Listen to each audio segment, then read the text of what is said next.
of the family inside the home. Nicholas's father and prominent real estate lawyer of the firm Royston, Mueller, McLean, and Reed. However, the prosecution had a different theory. The prosecution alleged that Nicholas committed these murders to gain control over his life and exert dominance over his family. They argued that Nicholas killed his parents because he didn't want anyone telling him what to do. That his decision to shoot his brothers was motivated by his desire to secure the entire inheritance for himself. The same team.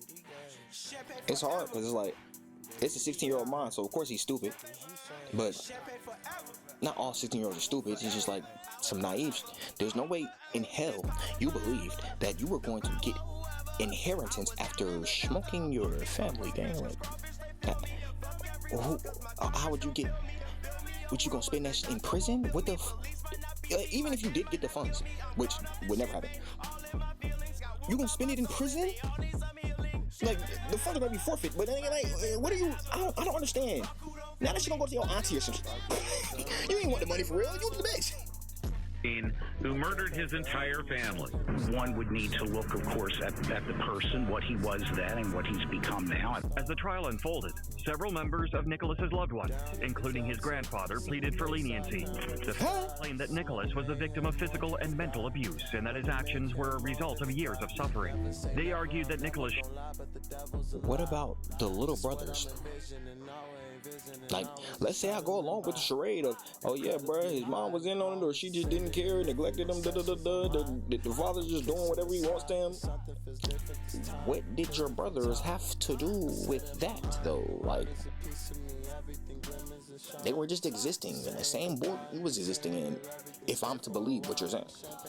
I don't understand. Like, there's no rationality that you can give me that, yeah, I had to get rid of my brothers. They were contaminated. Like, what the fuck? Reform and rehabilitate rather than face the harshest possible punishment. Laura jeopardized getting put money into it. I have a very large, or had whatever, inheritance going to me. Regardless, there's insurance money while they're out. Didn't he just mention the bread? This nigga dumb as hell. The defense team finally... Dumb. In January 2009, Nicholas pleaded guilty to 4 counts of first-degree murder and was sentenced to 4 life terms in prison, with 2 life terms to be served consecutively. Damn, under the super served his ass. Nicholas would be eligible for parole in 2031 after serving 23 years of his sentence. Racks of fucking riches, I ain't really got it. I feel like Aladdin, I ain't never had it. Cause I ain't never had shit, I ain't never had it. Till I found his magic, till I found his magic. Racks of fucking riches, racks of fucking riches, I feel like Aladdin. I got lost in the sauce. Welcome back, we back with another reaction video. Today we ready to Evil Lost here video. Really continuing this long ass compilation of the 118 craziest killer sentences of all time. This would be what, part 5, 4, 6, 7. Well, we're gonna get right into it. I hope the kid isn't the villain, not the villain, but the criminal in this, the perpetrator. There the words go. We're gonna get right into it. Jesse Osborne was arrested and charged with 2 counts of murder for the deaths of Hall and his father, 3 counts of attempted murder, and 5 counts of possessing a weapon. Because of the levity of his actions, he faced life in prison without parole. At first, Jesse Osborne pleaded not guilty to all his charges. Oh, this little boy with a haircut. Osborne pleaded guilty to all charges and waived the right to a jury trial because his lawyer convinced him that this was his best bet. Osborne was arrested as an adult, and on November 13, 2019, Osborne was sentenced to life in prison without the possibility of parole and 30 years for attempted murder charges. I don't exactly know. List his ass on God. I just ask that you give me hope for a future and get me help because I do need help. In court, Osborne showed no emotion, but at the time he was called to speak, he cried as he asked the judge to give him hope for the future. What was he, charging up his tears? This is what I be saying. Like, nigga, y'all be bush. Not only do y'all be bush, but y'all be doing some atrocious ass, and then expect a motherfucker to be like, he can change his life. Maybe he's different now. Give him 10 years, brother. That's not happening. And if it does happen, I really do pray that you get your shit together, because what the He never exactly apologized for what he did. Yeah, come on now. I hope that after you read this, you will understand that Jeff was more than a byproduct of a school shooting, but a father, husband, son, brother, uncle, and friend. Osborne's uncle also... Oh, no, school, bro, I don't do those. You know what I'm saying, bro? He trimmed. How he would be missed. The mother of Jacob Hall also talked about how she forgave Osborne but would never forget what he did to her son. Jesse Osborne is incarcerated in the Kirkland Correctional Institution. From one chilling case to another, we turn to John Tothrow, a man whose actions are you tripping, bro? The sinister side of humanity. In May 2022, police officers were called to a home in York County, South Carolina, because they believed an armed intruder was present. The house belonged to Kenny and Alethea Tothrow and their 14-year-old son. Oh, Tothrow. On the unfortunate day, Kenny kissed his wife and son goodbye, not knowing that this was the last day anything would be peaceful in his life again. He had checked in with his wife around lunch and told her he would see her later. In a later interview, he said, "Little did I know all hell would break loose in my home." Little did he know. Kenny was on. Man, what y'all know about Diddy, man? To see that a SWAT team had shut down his entire street. To make matters worse, he was informed that his home was why this happened. What he was told completely turned his life upside down. His wife, Alethea, had been shot 12 times and had died from those wounds. What made this even worse was that his son, 14-year-old John, was the one who killed his wife. Finding out that his son had murdered his mother changed his life completely. John himself was charged with murder and arrested as a juvenile. The motive for the crime was never given. Initially, John's name was also withheld from the public. But what if it was some petty shit, bro? She took his games away, so he was like, up it. Like, brother, how the hell did you even get access to Chop? How did this happen? No, like, it's not a funny matter, bro. Like, I don't think, what? This nigga like 14, 12. Why are you ooting anything? Like, bro, I wouldn't, at this point, bro, your ass shouldn't even go duck hunting. September 2023, John was already 16 when he was finally tried as an adult due to a complicated plea deal he took. The solicitor's office reduced John's charges to voluntary manslaughter and possession of a weapon during the commission of a violent crime. How could you still love your son? Very simple. My son was a giver. Normally, I say no comment. No, legitimately, like, this is a no comment moment for me. But your son was a gift from God. Not my God. Like, oh, bro, what is he talking about? He cannot be serious. Your son took your wife out the game, brother. Now, granted, that's your son. Love your son if you want to love your son. You know, unconditional parenting love, cool. That's dope to see. I mean, he needs somebody on his side, clearly, because he's not all there. But a gift from God? Demigod? Like, what the fuck is he talking about? During his sentencing, his father pleaded with the court to give his son a second chance. Hell no. And asked that he should not get life in prison. In court, Kenny Tothrow talked about how... Brother, he needed a 30 ball. He said that he felt that people would ask him why he still loved his son after what he did to his mother. Nah, you a father, gang. I can't... He simply said that he did because God gave him his son. While John didn't say anything in court, he looked really small as he was led through the court proceedings. He was small. He's 16. Of him. He had an expression that could be interpreted as fear. Ultimately, John was sentenced to 28 years in... Brother, that look like fear? Like, bro, I've seen a deer in headlights. That looks more like fear than this. What the fuck? This is the blank expression, gang. Prison. According to the judge, he could only be released before his sentence is up if he served up to 85%. Damn. His father expressed Chicago. knowing that he'll never be able to go to a game with his son or even see him outside again since he was almost 60 at the time of his son's sentencing. Damn. Kenny hugged his son tightly before he was led away. Now we turn to Nicholas Browning, a teenager whose dark actions left his family shattered. Oh, so this is the teen section. Forgiveness for the 15-year-old accused of murdering his parents and younger brothers. 6 years after he methodically moved through his Cockeysville home, murdering his parents and two younger brothers, Nicholas Browning made a... I'm sorry. Cock is what? Nah, B. We can't keep doing this shit. Cock is what? Who what now? Who did what to whom? What? Of murdering his parents and younger brothers. 6 years after he methodically moved through his Cockeysville home, murdering his parents. Nah, that word can't be that word. I don't give a shit. Nicholas Browning made a bid to get his multiple life sentences. Nicholas Browning was born in Cockeysville, Maryland, a suburb of Baltimore. Who? He was raised in a loving household with his parents, John and Tamara. Bro, that gotta be like Caucusville. Like Whiteville. See what I'm saying? It can't be Caucus. Caucus? Maybe it's Cockeysville. Hey, anything better than Cockeysville, bro. This shit can't be real. I'm sorry. What the fuck? Brothers Gregory and Benjamin. Tamara was a stay-at-home mom, while John was an attorney. The Browning family seemed to embody the American dream to the outside world. his attempt to show remorse any more than the judge who denied his motion. Bro, it's them weak ass haircuts I keep giving these niggas. Professional hitman. Growing up, Nicholas was an honor student and Boy Scout. He excelled in Look at that academics and haircut. extracurricular activities, playing varsity golf and lacrosse at Delaney High School. But as time went on, dark clouds began to form behind his seemingly perfect facade. The site drove home the loss of 11-year-old Ben Browning and his... Bro, it's really Cockeysville. What the fuck? Like, bro, why am I here? No, my bad. Why the fuck am I here? What the fuck is a Cockeysville? Rest in peace, his parents. But what the fuck am I doing, gang? This shit can't be real, dude. This shit can't be real. Yo, bro, imagine having that across your chest, bro. You playing football, bro. We joining this out your ass. I'm sorry, bro. We joining us. You're getting cooked. Brother Greg, police Cockeysville gang. brother Nick killed both boys in their Cockeysville home Friday night. On February 1st, 2008, 1 week before Nicholas turned 16, tragedy struck. Nicholas was supposed to be sleeping over at a friend's house, but instead, he snuck out of the house in the middle of the night. Little did he know he was about to embark on a horrifying journey. Little did he know, bro. Stop. His life. Laura jeopardized. You know, you put money. Bro, that's Lux's fault, bro. Blame loaded Lux, bro. He hit that nigga with the little did he know. What the fuck? Regardless, there's insurance money while they're out. Upon returning home, Nicholas used one of his father's guns to carry out a heinous crime. Without hesitation, he shot and killed his mother, father, and 2 brothers. Damn. 2 days later, Nicholas confessed to the... Bro, he committed familicide? What the fuck? What did they do?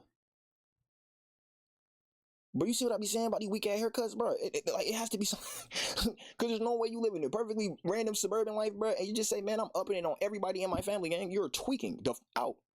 It has to be the haircut. I know you're thinking like that's not a rational conclusion, bro. I don't give a bro. What is on his head, gang? The horrific crime. That nigga got broccoli. Then charged with 4 counts of first-degree murder, denying him bail. The details of his confession painted nigga got old lettuce on his top, man. This shit crazy. And violent. Nicholas claimed that his father, John, had physically and sexually abused him for years, leaving him emotionally and physically scarred. They arrived on scene and located all 4 men. Hold on, twin. If he abused you, right? And you got brothers and you was on some protectors, okay, cool. It's kind of hard to believe, but okay, cool. But you proceeded to cook your brothers too, so I don't know how I'm supposed to believe that. Yeah, like, am I supposed to believe your brothers were in on it or some shit? Like, what the fuck? What are we talking about? And you're the oldest, by the way, so it's not like, oh yeah, older brother was helping the father. No, nigga, you huh? Like, how did we get here? Who instructed you to do this bullshit? Members of the family inside the home. Nicholas's father and prominent real estate lawyer of the firm Royston, Mueller, McLean, and Reed. However, the prosecution had a different theory. The prosecution alleged that Nicholas committed these murders to gain control over his life and exert dominance over his family. They argued that Nicholas killed his parents because he didn't want anyone telling him what to do, and that his decision to shoot his brothers was motivated by his desire to secure the entire inheritance for himself. The same team. It's hard because it's like, it's a 16-year-old mind, so of course he's stupid. But not all 16-year-olds are stupid. It's just like some naive. There's no way in hell you believed that you were going to get inheritance after smoking your family, gang. Like, how would you get? What, you gonna spend that in prison? What the? Even if you did get the funds, which would never happen, you gonna spend it in prison? Like, the funds are gonna be forfeit. But then, like, what are you? I don't understand. Now that you gonna go to your auntie or something, you ain't want the money for real. You the bitch. Who murdered his entire family. One would need to look, of course, at the person, what he was then and what he's become now. As the trial unfolded, several members of Nicholas's loved ones, including his grandfather, pleaded for leniency. The family claimed that Nicholas was the victim of physical and mental abuse and that his actions were a result of years of suffering. They argued that Nicholas... What about the little brothers? Like, let's say I go along with the charade of, oh yeah, bro, his mom was in on it, or she just didn't care, neglected him, the father's just doing whatever he wants to him. What did your brothers have to do with that, though? Like, they were just existing in the same boat you was existing in, if I'm to believe what you're saying. I don't understand. Like, there's no rationality that you can give me that, yeah, I had to get rid of my brothers. They were contaminated. Like what the fuck? Given a chance to reform and rehabilitate rather than face the harshest possible punishment. Laura jeopardized. You put money into it. I have a very large, or had whatever, inheritance coming to me. Regardless if there's insurance money while they're out. Did he just mention the bread? This nigga dumb as hell. And defense teams finally in January 2009, Nicholas pleaded guilty to 4 counts of first-degree murder and was sentenced to 4 life terms in prison, with 2 life terms to be served consecutively. Damn, super served his ass. Nicholas would be eligible for parole in 2031 after serving 23 years of his sentence. Bitch, that's 5 years from now. Bro, he should not be out on the streets. I'm sorry. Bro, he updated on his whole fan bam. No sir, we cannot do this. Fly it over prison fences and into the prison yard. Yeah, trim. By another inmate. Despite his guilty plea, Nicholas attempted to appeal for a sentence reduction in 2014. However, the courts denied his request. Today, Nicholas is serving shout out to 2014. at Cumberland, Maryland's Western Correctional Institution. Next, we examine the chilling case of Caden Smith, a teen killer who unleashed a wave of violence, leaving devastation in his path. Detectives also obtained this photo from early November of what police say appears to be that is firearm. Kalen, why do you got that? Kalen, that's his name? I don't know what his name is. Caleb. Nah, he can't be a Kareem. I don't know a white Kareem. I don't know a white Kareem. That's crazy. The fuck? Like I might know a Middle Eastern Kareem before I know a goddamn. See what I'm saying? Like, why the hell white people? Whatever, bro. Smith holding a handgun and a GPS monitor around his ankle. Charges in the shooting on the south side of Indianapolis. A Metro police officer found the bodies of 3 men in October of 2021, including Michael James Jr., who you see right here in these pictures. On October 21st, that baby was cute, bro. 18-year-old Joseph Thomas, 22-year-old Michael James, and 17-year-old Abdullah Mubarak were found shot dead inside a vehicle in a grassy area near I-465. This triple homicide sent shockwaves through the city, with fears that a serial killer was on the loose. However, these theories were quickly debunked, and the prime suspect in the investigation became 16-year-old Caden Smith, a friend of the deceased young man. That this is a dangerous individual and he belongs in jail. As she prepares for another holiday without her son, she's... Gang! Whose kid is that? Bro, I hope that's not his kid. Like, I really just hope that's his sister or little brother or some, because that's sad as hell. I mean, regardless, it's still sad that he lost his life because of a friend, which, again, some of these ancient friends use that word very, very, very, very. Like, I would say, niggas be using it too loosely, and they need to be using that shit very solemnly. Solemnly. But you should never use that word, gangster. Hoping this time Smith will remain in jail. Joseph Thomas's mother told police investigators that her son had mentioned plans to meet with his friend Caden before he left home. This revelation sparked suspicion and led the investigators to focus on Caden as a potential suspect. Caden? On examining Caden's electronic devices, a search on his cell phone for homicide attorney cost was discovered. The searches raised even more red flags about Caden. An arrest Smith in the weeks after the killing was faulty, and the evidence has been tossed out, much to the dismay of the families of Joseph Thomas and Michael James. Through meticulous investigation, it was evident that Caden Smith had planned this heinous crime meticulously. He lured his victims to a secluded area near the interstate, promising to show them a gun conversion device known as a switch. Little did they know, Caden had sinister intentions. Things happened along a path near Meridian Street and 4th. Hold on. So y'all was, see, it's the goddamn problem. Why did y'all want to see the switch? Gang, this nigga invited you to the switch. Yeah, like, hey, bro, y'all want to see this, bro? I just got a button on the back of my... And then he proceeded to use the button on the back of his... Like, that is not y'all man's. What the fuck? This shit screaming back, though. I don't want to see that, man. I don't want to see it. I don't, respectfully. What the fuck? 55 on the south side, they say, showing them how to use a gun. Caden took the 3 men there under the pretense that he was going to demonstrate this lock switch, which he claimed would enable a semi-automatic to fire like a machine gun. However, what unfolded that night was cold-blooded murder. Despite the setbacks, the investigation ultimately leads to Caden Smith's arrest. When taken into custody, police found a Glock in his possession. After conducting a thorough examination, it was determined to be the murder weapon. The evidence was undeniable. Charged with killing. He could have at least threw the button. This nigga stupid. A year ago is on electronic monitoring tonight. Sano. A judge ordered Caden Smith. You did what?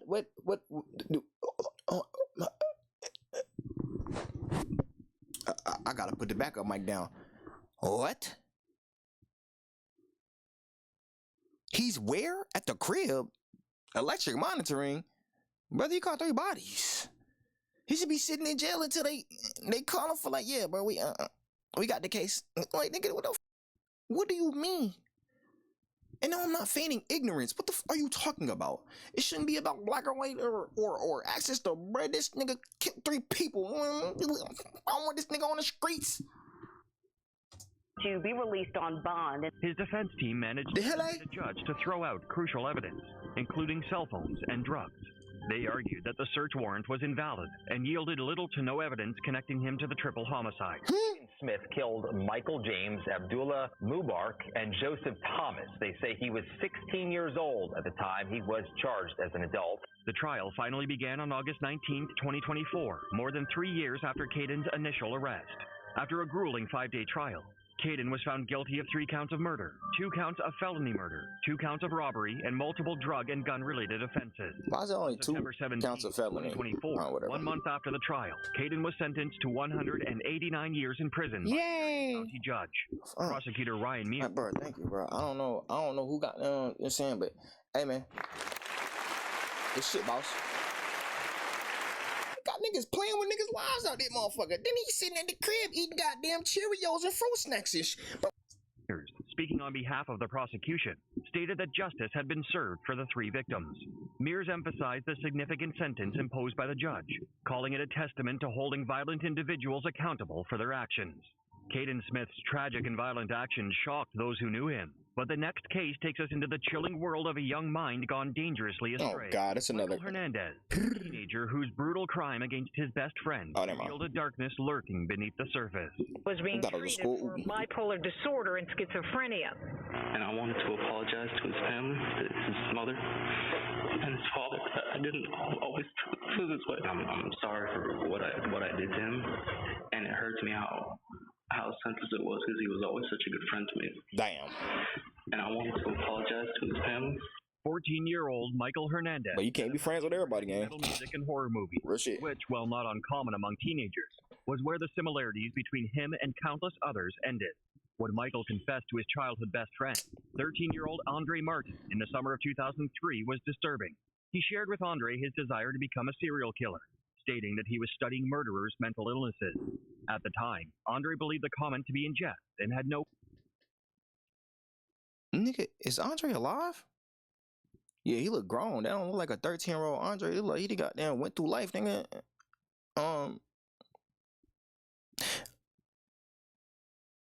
This nigga said he want to be a serial killer. Gang, I know it's your friend, and I know you're 13, and you know, he's probably just saying random, or you think he's saying random call the police. I would say go to like a psychiatrist, but nigga, you 13. When the fuck would you have known a psychiatrist? Call the police and tell them that your friend said this. Now I know that the police probably might brush that shit off, but again, I'm telling you, someone needs to go talk to him because he needs to talk to a professional, because there's no way he thinks being a serial killer is a real viable job, a profession. There's no fucking way, my nigga. Cause for concern. Little did he know that Michael was planning a deadly assault against him and their other friend, 13-year-old Jaime Goff. Today is not about dumb. I thought that was Jamie. But instead, it is a celebration of how he lived and the lasting impression that he made on our community. Andre Martin is all grown up. He's a Miami-Dade cop. On February 2nd, 2004, Michael made his move on Andre. The 2 teens met in the Southwood Middle School teachers' parking lot, where they were not allowed inside without a teacher present. However, Michael and Andre disregarded this rule and made their way inside. You're listening to the voice of convicted killer Michael Hernandez talking on the phone from jail. Once they were inside the building, Michael Hernandez lured Andre into the second-floor bathroom and tried to get him into a stall with him. Although they had often snuck into the school before hours, Andre later said something about this day seemed different. It was a warm day outside, but Michael was dressed in a windbreaker, raising suspicions in Andre's mind. This unusual behavior caught Andre off guard, and he couldn't help but wonder what was behind Michael's strange attire. Prosecutors will argue he should spend the rest of his life in prison. As they entered the bathroom, an even more bizarre event took place. Michael put on a hat, adding to the mystery surrounding his intentions. Bro, you got a windbreaker on. That's got a hood. He wasn't sure if this strange behavior was a sign of danger, or simply a whim on Michael's part. Just when Andre was about to decide whether he would follow Michael into the stall, the bell rang, signaling the start of the...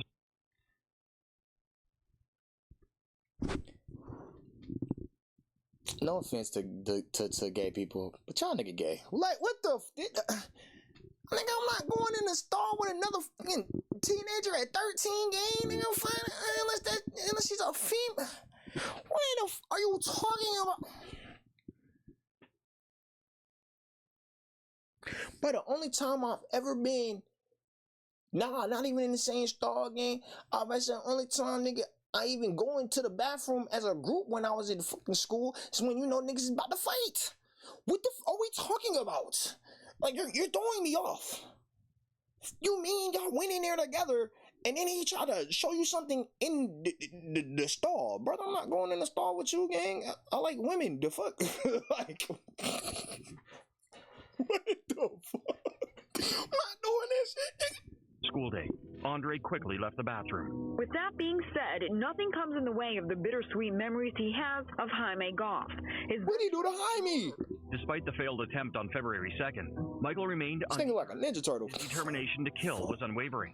The following day, on February 3rd, Michael, dressed in his windbreaker and equipped with a hat and latex gloves, lured Jaime Goff into the bathroom, ensuring they were alone.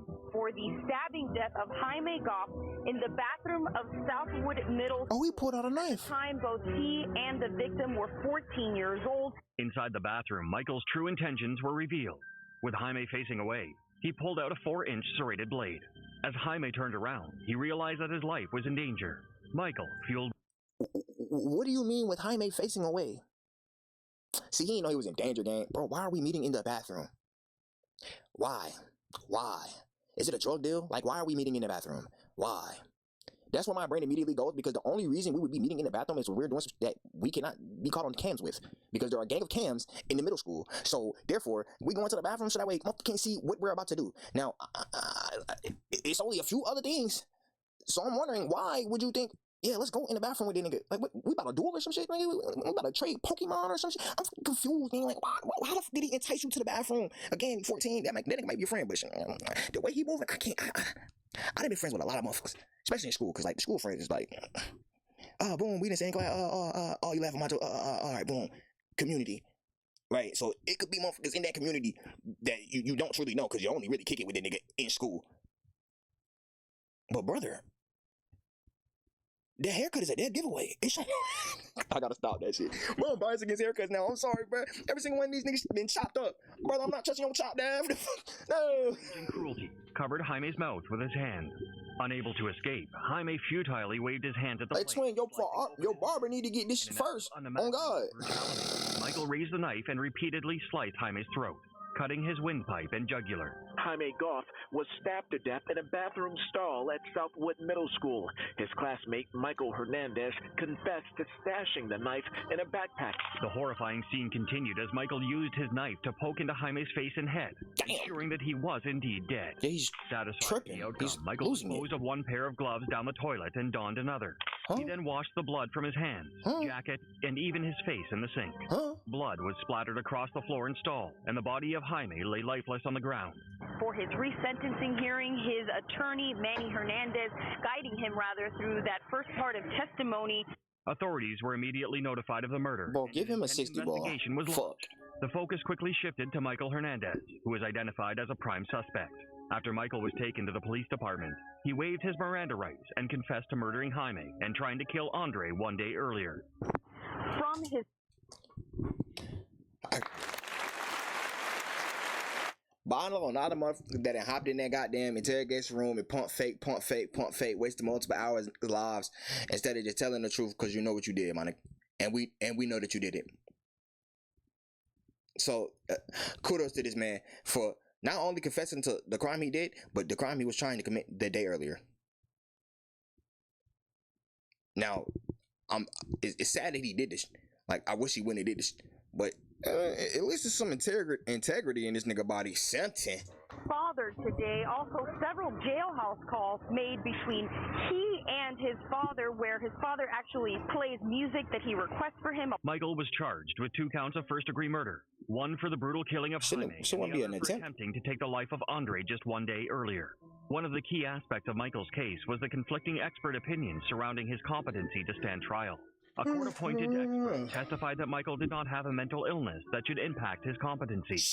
However, the defense hired a psych who claimed that Michael did have symptoms that indicated he had paranoid schizophrenia. As Jaime Goff's family and also to another friend of his who he had planned to kill the day before Goff died. During the trial, the defense did their best to prove Michael's insanity at the time of the crime. They presented evidence, including witness testimony and medical records, to support their claim that Michael was mentally unstable at the time of the offenses. However, despite their efforts, the jurors ultimately found Michael guilty of murder and attempted murder. Yes, sir. I mean, you talk about... prison hit him hard. He must have depression or something, bro. He fatty now. Like, brother, put down the Twinkie. Pick up the steel. Damn it. Yes, sir. You talk about violence? Yes, sir. Why? Miami-Dade Circuit Judge John Schlesinger delivered the final judgment, sentencing Michael to life in prison without parole, the maximum punishment available. Oh, you've been there for life. Also imposed an additional 30 years for the attempted murder of Andre Martin, bringing the total sentence to a staggering 30 years to life. You know, a female over the phone. So I didn't know what to talk about. You know, my life as you know, being, you know, incarcerated, it's very mundane. So I tried to think about... By taking the life of a close friend and leaving Jaime alone to die, Michael shattered the lives of not only his own family, but the entire Goff family as well. Jorge Goff, Jaime's father, expressed deep sorrow and confusion regarding Michael's actions. While Jorge and his loved ones have forgiven Michael, they still have countless questions. How could someone so young commit such a heinous crime? What led Michael down this path? These questions continue to haunt chemical imbalance in his brain. With a heavy heart. Did you ever see this list before? Like, is that the answer you want? Because that's all I got for you. Michael declined to speak during the court proceedings when asked if he wanted to address the court. His mother, Kathy Hernandez, however, expressed her remorse and acknowledged her son's mental illness. She emphasized the need for understanding and support, stating that her son did not deserve the unforgiving sentence of life in prison without parole. The center who's son? Jumpsuit. Bitch, what? Say in that profile that he's been locked up age 14. My bad, mama. Her plea, that's your son. My bad. My bad. I'm true. Remained unchanged. He appealed this decision, arguing that it is unconstitutional for a juvenile to receive such a harsh punishment. His defense said Michael... Nigga, it's and it should be unconstitutional for a 14-year-old to develop a plot to murder 2 of his best friends. The f are you talking about? I wouldn't argue anything. If I took my best mans off the map, guess what I would do? Well, I wouldn't do it, but I'm going to take my punishment. Whatever that entails. You're tripping. Like, gang, this nigga had a whole life to live, and you stop that shit. What are we talking about? I'm not worried about if you deserve less than 25 years. You deserve bare minimum 25 years. The fuck? Nigga, you deserve triple however old your victim was. How about that? So little buddy was 14 times 3. Y'all nigga do the math, I ain't doing the math. I've been graduated. Fuck tomorrow. Basically had the juvenile death penalty, and that he was locked away to die as a child. Girl, why don't you practice your weekend learning how to cry? Oh my God. In 2016, who did that? The Supreme Court ruled that juveniles could no longer be automatically sentenced to life without the possibility of parole. This decision paved the way for a retrial in the case of Michael Hernandez. However, during Michael's somebody give his ass a 50 ball, which lasted 3 days, it became clear that during his years behind bars for murdering his best friend, he had not changed. The prosecution presented phone calls Michael made from prison where he spoke about his admiration for serial killers like Jeffrey Dahmer and mass shooters like Dylan Klebold and Eric Harris, who committed the infamous... Cowards. Every single one of them niggas. Cowards. Like, what are we talking about? What the fuck are we talking about? What are we talking about, gang? What are we talking about? Columbine Massacre. What are we talking about? How'd you muster up those tears? I feel horrible about what I did. Yeah. So horrible. No emotion. I may have to stab myself. Michael was sentenced to life in prison without parole again, although he faced the prospect of spending the rest of his life behind bars. His life wouldn't last much longer. In August 2020, at the age of 31, Michael passed away in prison due to a heart condition and natural causes.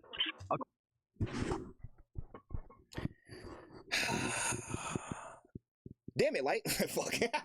That's funny as shit.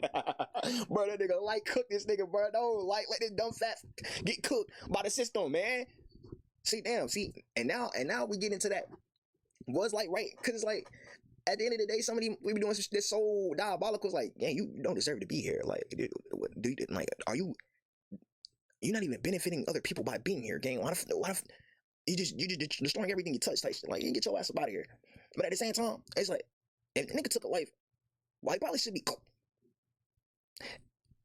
Him suffering in a hole goddamn in the prison system. This ass prison, I'm talking about horrible ass prison system for multiple years.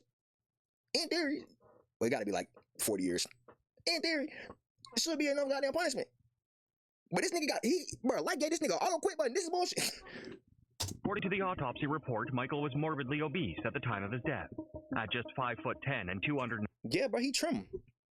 285 pounds. Bro, I ain't never got that fat. 285, gang. 280. Like, did you ever go outside? Well, I mean, you're in prison. I mean, any type of workout, though. Yeah, like, did you ever walk? What the 285? I think my max probably might have been 260. Ever.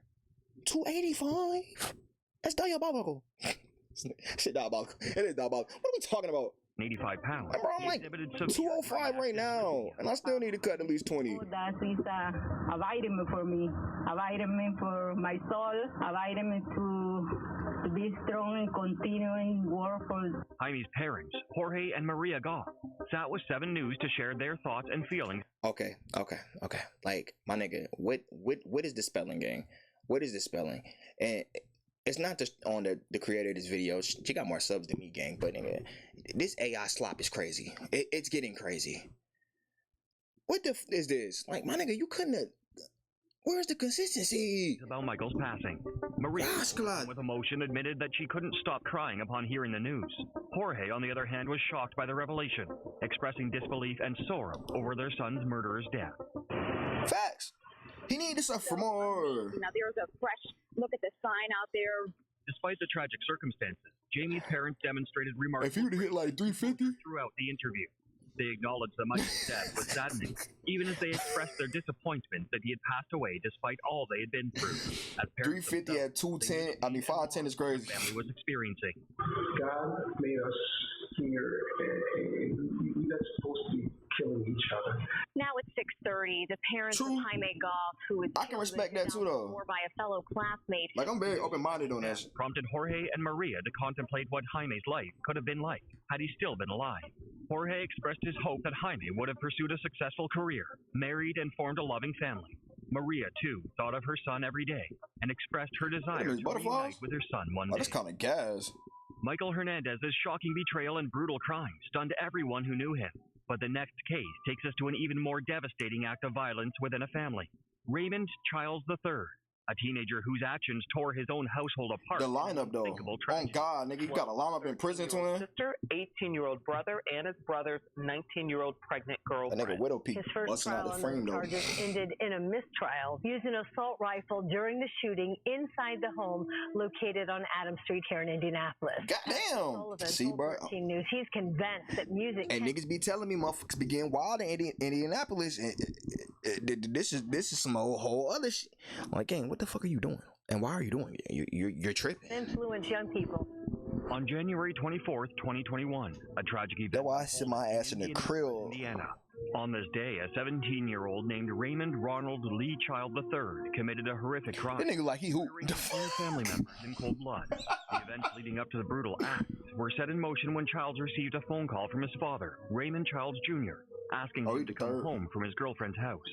6 people, including a he looked just like his daddy, bro. On God, same nose and everything. On Adams Street. When Raymond Childs arrived at the family home, his emotions quickly escalated. Angered by his father's request, he decided to act out his revenge in the most devastating manner possible. With a gun in hand, Raymond embarked on a mission of destruction, systematically eliminating every member of his family. Is that the Draco with the woods up? Fucking God. Like, this little nigga was listening to Lil Ray before he pulled up. Man, what the f is going on here? Why do we have that? Why do you have that? What the fuck, brother? Why? And why are you using it on your father? Like, they don't even fuck with my daddy. I'm still not gonna fire on his ass. I'm gonna just punch him in his shit when I see him. What you talking about? I'm talking about he might dive in this, Raymond's but I ain't about to throw fire. First victim. Raymond then turned his attention to his father. Raymond he blew blicky getting popped, ending his life as well. Next, Raymond turned his attention to his 13-year-old sister Rita. The violence continued as Raymond turned his gun on his 18-year-old brother Elijah and his 19-year-old pregnant girlfriend Kiara Hawk. Damn, the whole fam bam, my nigga. What's up? What's up with y'all? It's like, bro, this the third family aside. Nah, that's not the third. The second family aside in the damn this hour-long video. Yeah, y'all getting an hour again. Deal with it. What are y'all doing? Raymond's 15-year-old brother managed to escape. Oh, that's your brother? Refuge at a neighbor's house.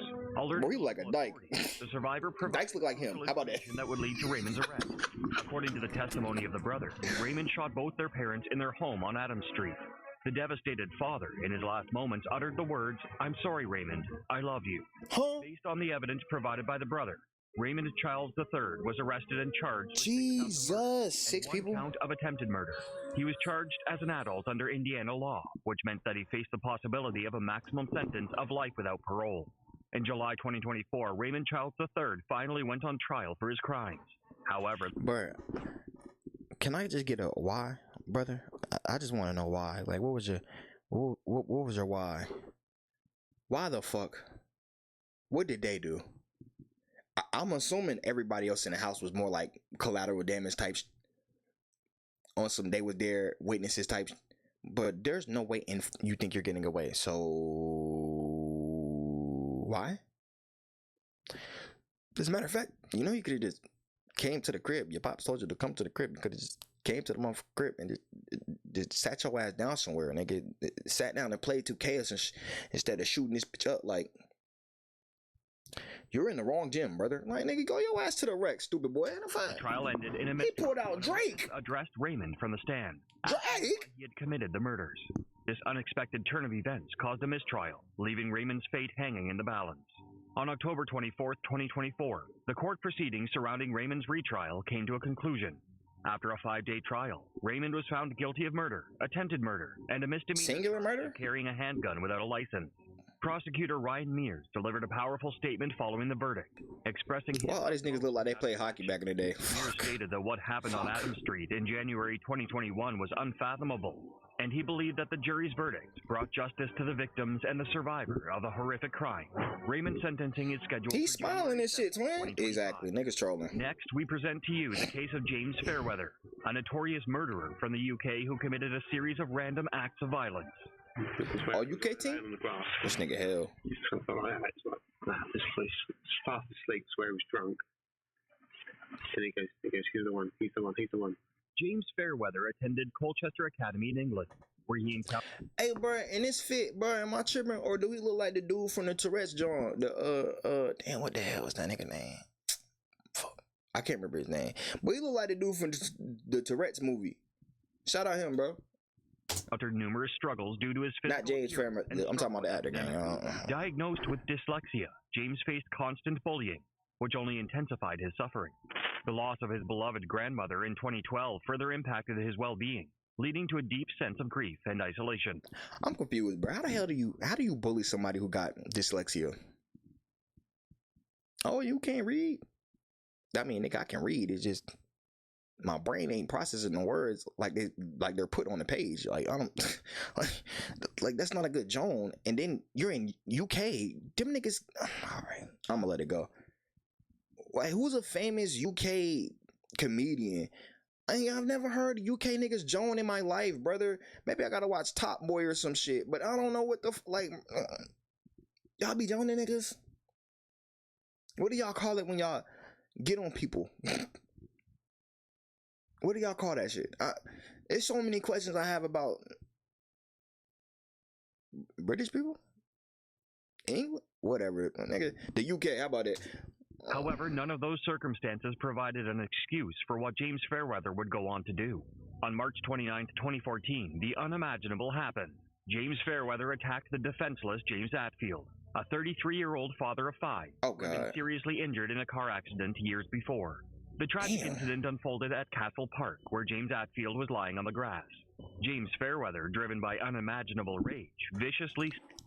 That gotta be after the damn... God damn, bro, that car accident him up, bro. And if it's not after the car accident and that's a picture before, I am so sorry. But damn... Like I'm assuming the patches in his head is from like the way they had to do surgery on him and shit. Stabbed James Atfield multiple times, leaving him bleeding to death. As the details of the case unfolded, it was revealed that James Atfield had been stabbed over 100 times. Damn. 3 months after the brutal murder of James Atfield, Nahid Al-Mania, a 31-year-old Saudi student at the University of Essex, fell victim to James Fairweather's violent rampage. Brother, he went on a murder spree? On Salary Brook Trail, near her home, with multiple stab wounds. So, today, Chief Superintendent Carl O'Malley gave interview after interview after interview, repeated a... Nigga, is that Japanese? Near her home, with multiple stab wounds. So, today, Chief Superintendent Carl O'Malley gave interview after interview... Nigga, I would give a nigga $1,000. $1,000 if you can tell me what the fuck any of this reads. Bro, that is chicken scratch. That's worse than chicken scratch. What the this nigga is writing in hieroglyphi. Not hieroglyphics, hieroglyphi. The nigga that made his own hieroglyphics. What the fuck? Like, what am I looking at? I can't read this shit. Interview.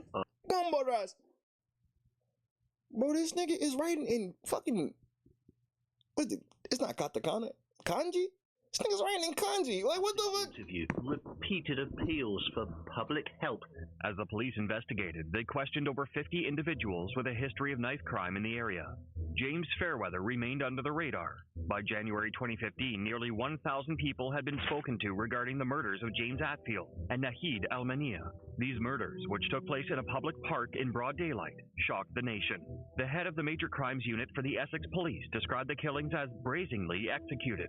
Despite the lack of evidence, the police even went as far as investigating whether Nahid's murder was a hate crime due to her Saudi background. In May 2015, a breakthrough came when a dog walker found James Fairweather loitering in a park and called the police. It'd probably be harder to prosecute like that. Discovered James unless you can find proof of him being a hater. He was arrested on the spot.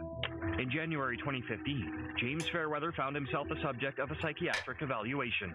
During this session, he disclosed that he had harbored antisocial and violent thoughts for quite some time. Yeah, I bet. This revelation sparked a further investigation into James's life, and a search of his personal belongings led authorities to uncover a disturbing truth. James had a deep fascination with serial killers, with a particular interest in the Yorkshire Ripper. As the investigation continued, What the fuck is that? Nah, bro, why are you acting like we know what the fuck that is? I'm not from over there, gang. I'm from over here. I don't know what the fuck that is. He could have said Jack the Ripper, but I don't think that's a real thing. I don't think that was a real person. I think that's a fictional character, like Zeus or some shit. Like, nigga, this mythology nigga at that point. What the fuck?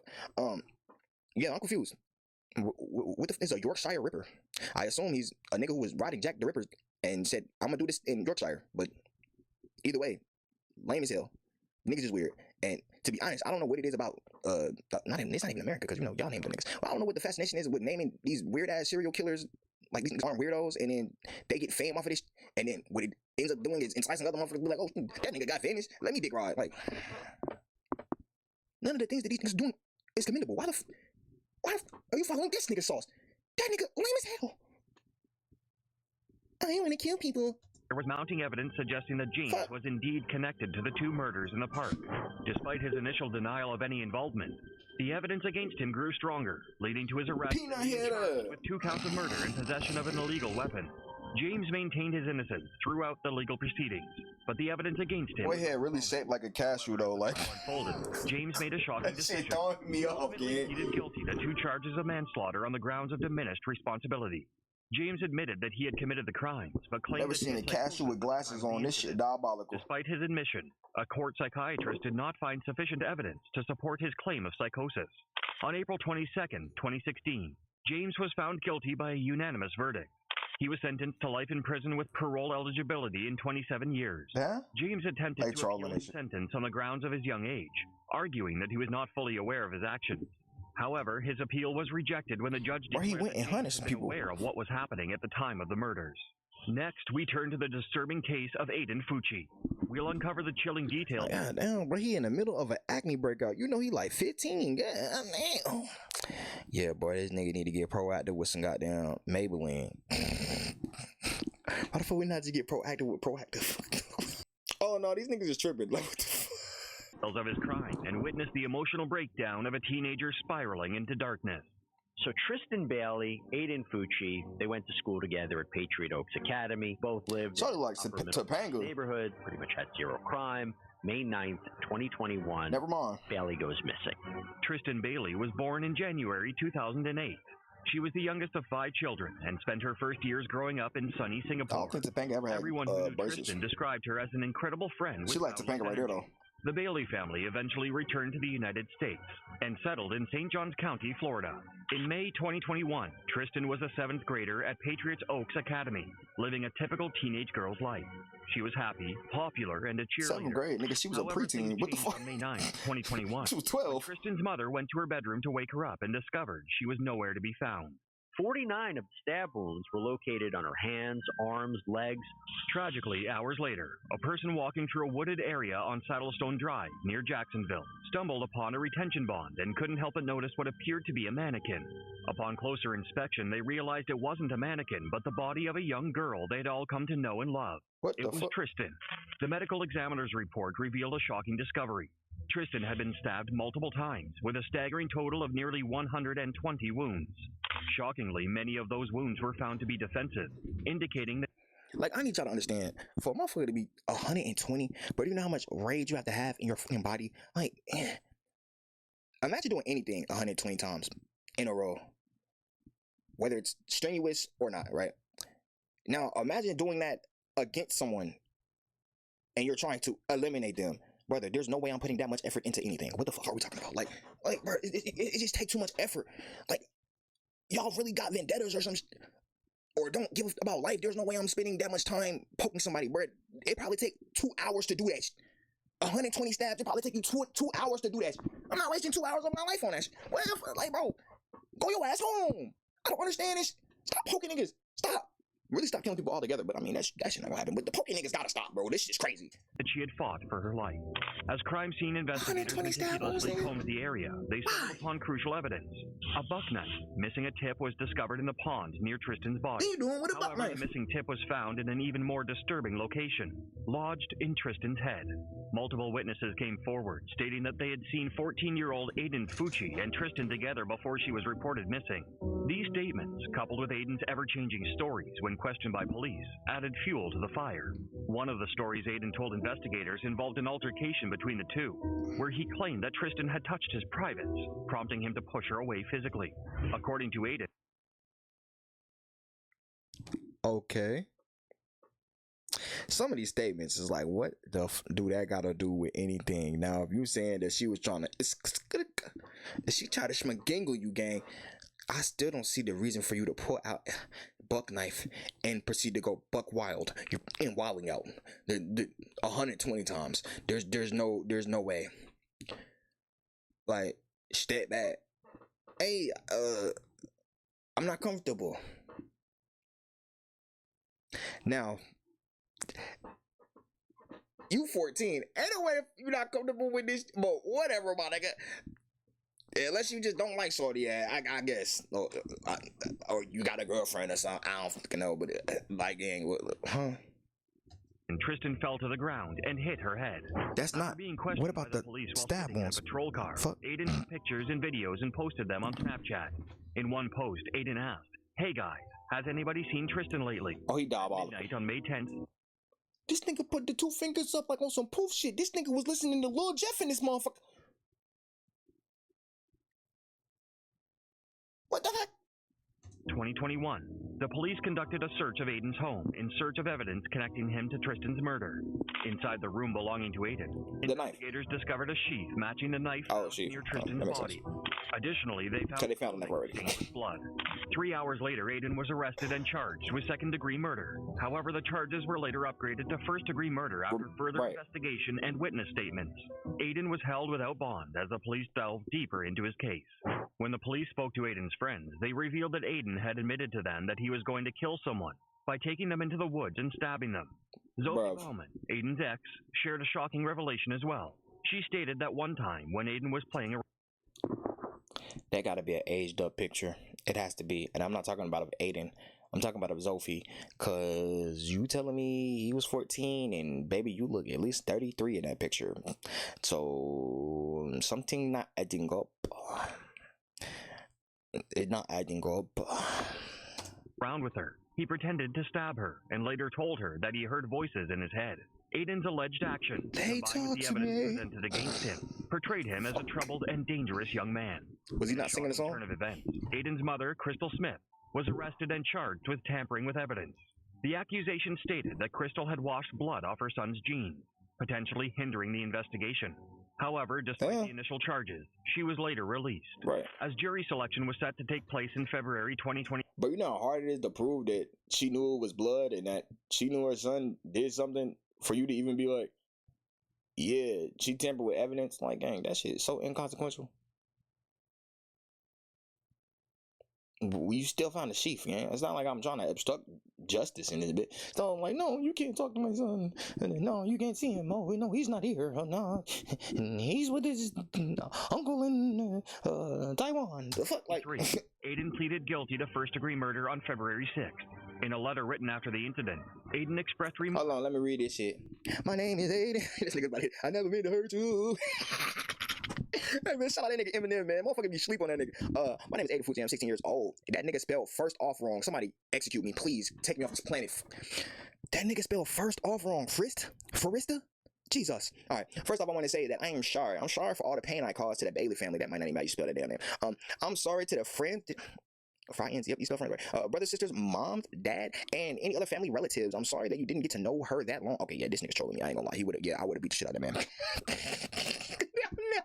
Bruh, first off, bruh, you spelled this first off.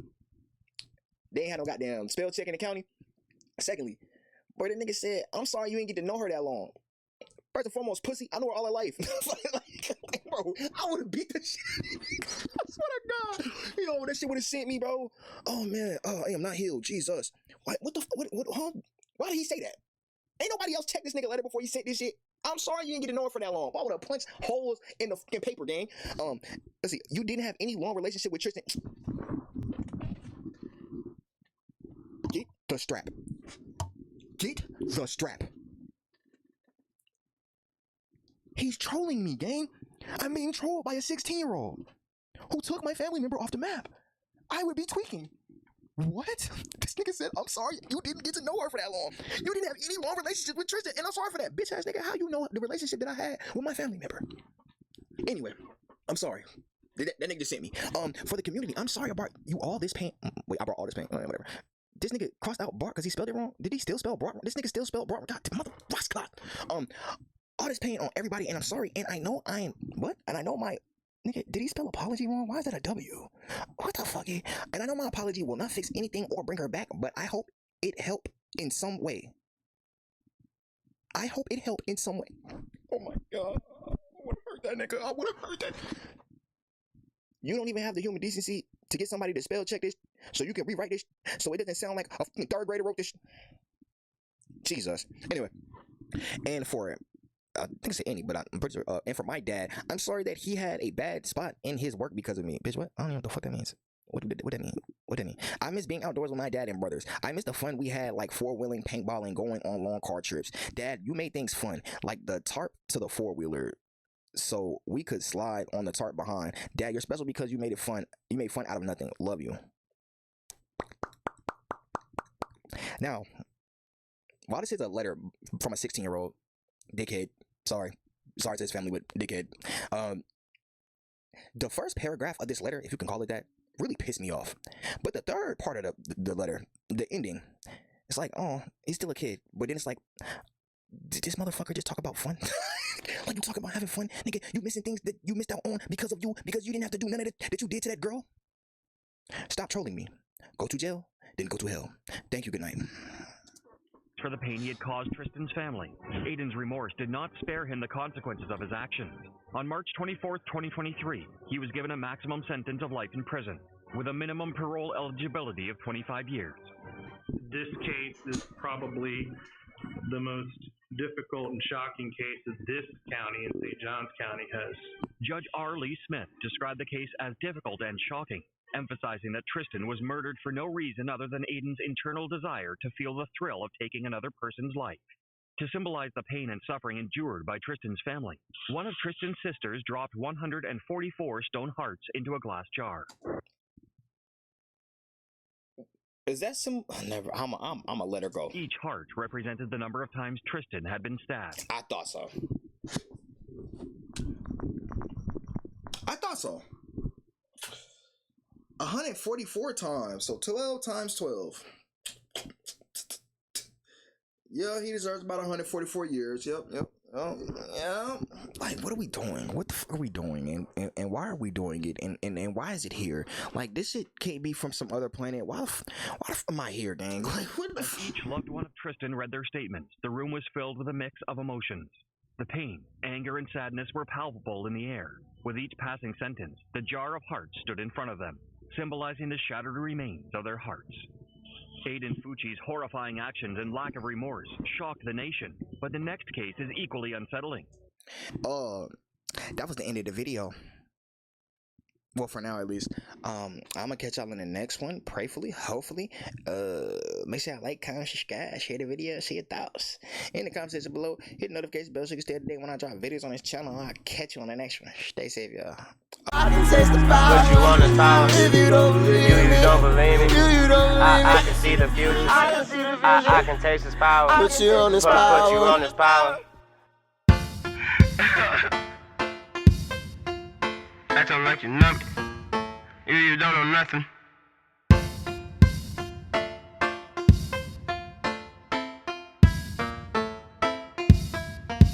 All my hoes is Yoshi's.